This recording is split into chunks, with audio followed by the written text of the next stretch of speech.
Every night, you close your browser and you feel it. That cold wave of shame. You promised yourself this was the last time. You used all your willpower, you set up blockers, you tried every trick you read online.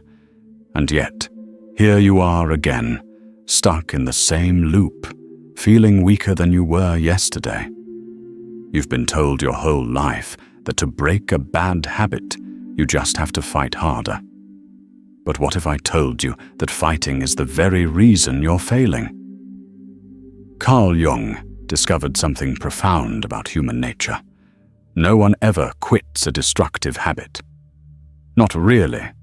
The people who break free don't have more willpower. They don't have better tricks. Instead, they do something that feels completely backwards, but actually rewires their brain for good. They build a future so compelling that their old habit becomes irrelevant. Here's what we're going to explore.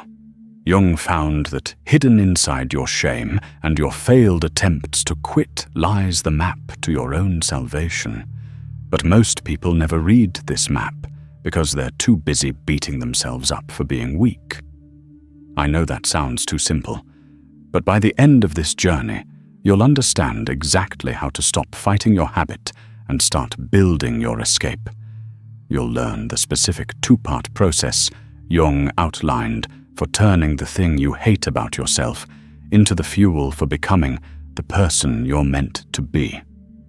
So as you think about that promise you broke to yourself last night, ask yourself, what if the problem isn't your weakness, but the fact that you're aiming at nothing? Because once you master Jung's secret about vision, you'll never have to rely on willpower again. You know that feeling of white-knuckling it through the day? Telling yourself, not today, counting the hours, fighting every urge, only to collapse from exhaustion and give in. I used to live that life. I remember trying to break my own bad habits, endless scrolling, junk food, procrastination. I'd delete the apps, throw out the food, and set 1,000,000 timers. I'd last a day, maybe 3, and every time I failed, I told myself the same story. You're just not disciplined enough. You're weak. Here's what Carl Jung figured out that will shatter that belief. The problem isn't your lack of willpower. The problem is you're trying to create a vacuum. Think about it this way. Jung uses the example of an alcoholic. Why does someone drink? It's not because they love hangovers. They drink because it does something for them. It quiets their anxiety. It makes them feel socially connected. It silences the voice of future consequences. The alcohol is a solution, a terrible, destructive solution to a very real problem. Your habit, the one you're so ashamed of, is the exact same thing. Watching porn isn't just a random, meaningless act. It's a cheap, instant fix for something deeper. Loneliness, boredom, a feeling of powerlessness, a craving for novelty and excitement in a life that feels dull. It's an escape route. And here's the lie nobody tells you.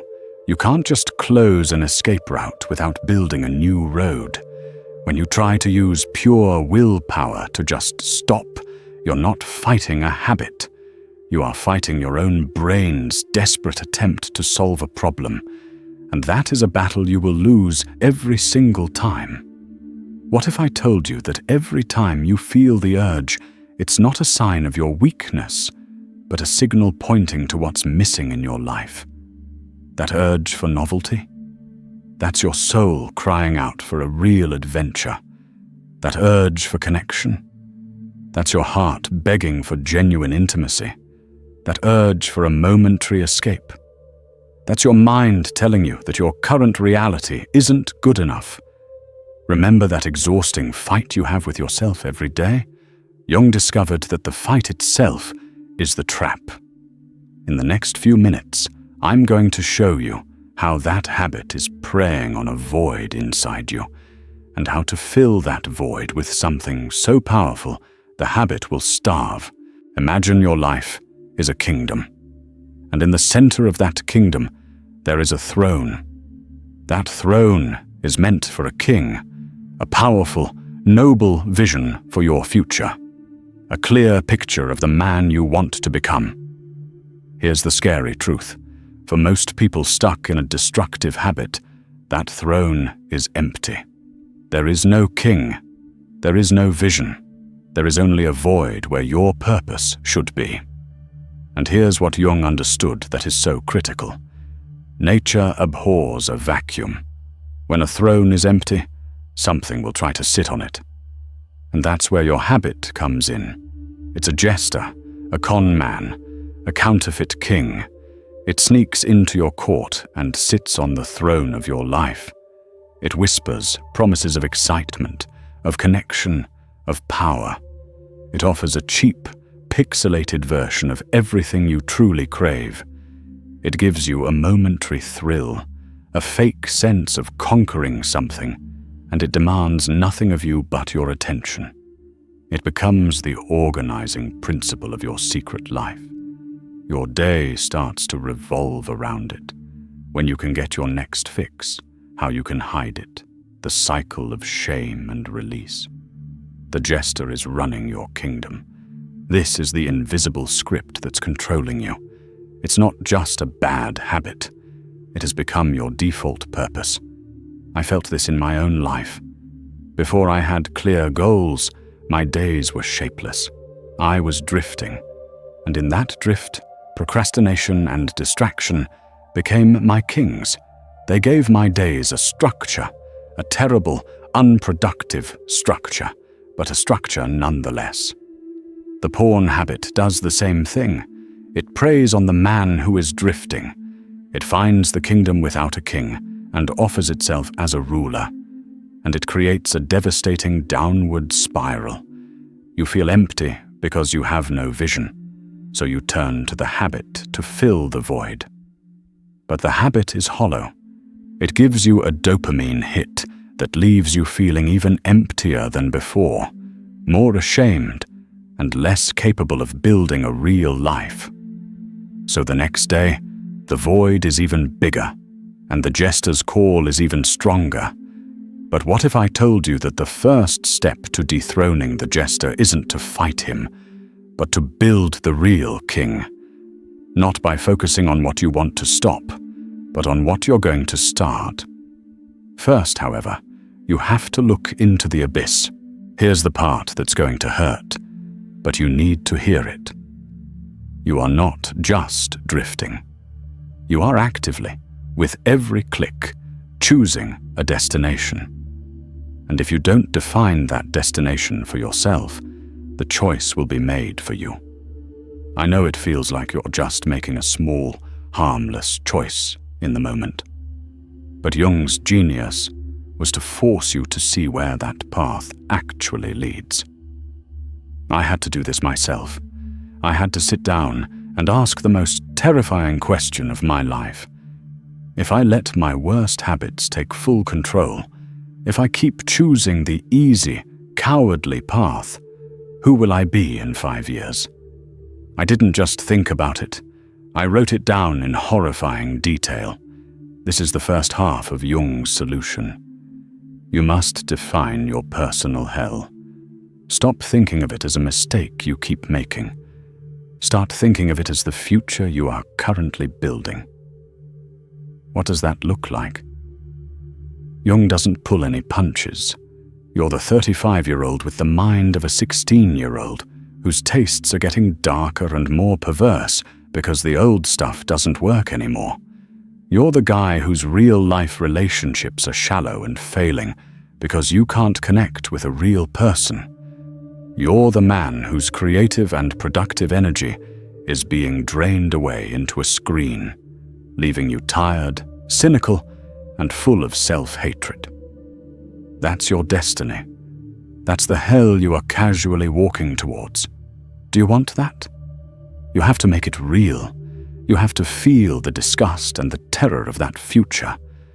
Because that negative emotion, Jung says, is unbelievably useful. That's your rocket fuel. You need something to run the hell away from. You need your fear, your anger, and your shame not to paralyze you, but to get behind you, pushing you forward. This isn't about shaming yourself. It's about clarity. It's about turning an abstract, bad habit into a concrete vision of a future so repulsive that you'll do anything to avoid it. But that's only half the equation. Because running from hell will only get you so far. You also need something to run towards. So how do you actually build this replacement? How do you finally build a true king to take the empty throne? The answer is the second half of Jung's alchemy. You must define your personal heaven. You must build a vision for your life so beautiful and compelling that it pulls you forward with more force than your old habits pull you back. I remember the first time I did this. Following the steps in his future authoring program, I sat down with a blank page. It felt awkward, even arrogant at first. Who was I to dream up a perfect life? But I pushed through. Here's the process. You start asking yourself the big, important questions. Relationships. If you could have the ideal relationship with a partner, what would it look like? How would you treat her? How would she treat you? Imagine it in detail. Career. What would you be doing with your career or your education if you weren't afraid to fail? What kind of impact would you want to make? Friendships. How would you structure your friendships? Who would you surround yourself with? Health. How would you take care of your body and your mind as if you were someone you were actually responsible for helping? Character. Who is the man you admire most? What qualities does he have that you could develop in yourself? This isn't a to-do list. This is an act of creation. You are articulating, perhaps for the first time, the man you were put on this earth to be. You are building the king. When I did this, something shifted in me. The vague idea of being better was replaced by a crystal-clear image of the person I wanted to be. The man who had that career, those relationships, and that character simply didn't have time for the petty, juvenile escapes I used to indulge in. Here's the secret. You are not just creating goals. You are creating a new identity. And that new identity makes decisions differently. He has a kingdom to build. He has a noble aim. And that's when your brain chemistry begins to change. Here's the part nobody prepared me for. When you have a clear vision, your old habit doesn't just get easier to resist, it becomes boring. Jung explains the neuroscience behind this. Every addictive habit, including porn, works by giving you a shot of dopamine. It's the chemical of reward and motivation, but it's a cheap, unearned hit. But there's another, more powerful way to get dopamine. A sustainable, healthy way. And that is by seeing yourself move, step by step, towards a valued goal. A few months after I built my own vision, something strange happened. The old urges would still show up, but they felt different. They felt small, pathetic.